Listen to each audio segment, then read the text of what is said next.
স্বাগত ডিবিসি সংবাদে আপনাদের সাথে আছে হিমাদ্রি রাহা। শুরুতে জানিয়ে দেব আকিস বশির গ্লাস সংবাদ শিরোনাম। অন্তর্বর্তী সরকারের প্রস্তাবিত প্রথম বাজেট উপস্থাপন কাল আকার 7,90,000 কোটি টাকা।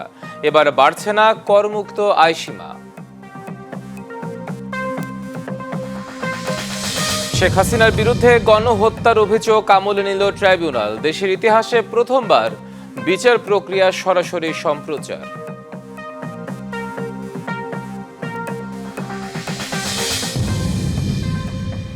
কথা বলছেন তাদেরকে স্বনির্বন্ধ অনুরোধ করব, আপনারা ইতিহাস পড়ুন, ইতিহাস থেকে শিখুন এবং বিএনপির সাথে প্রতিযোগিতা থাকা ভালো, প্রতিহিংসা করবেন না।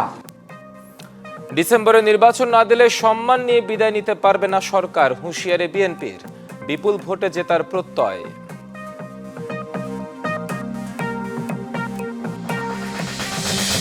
এক যুগ পর নিবন্ধন ফিরে পেল জামায়াত। দাড়িপাল্লা প্রতীকের বিষয়ে সিদ্ধান্ত নেবে নির্বাচন কমিশন। এখন রায়ের কপির অপেক্ষা।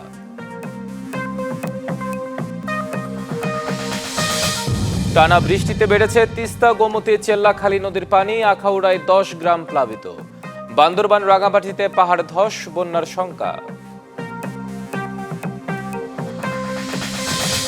এবং ভারতে এক সপ্তাহে করোনা সংক্রমণ বেড়েছে 12%-এর বেশি। 24 ঘন্টায় 4 জনের মৃত্যু। সবচেয়ে বেশি শনাক্ত কেরালায়।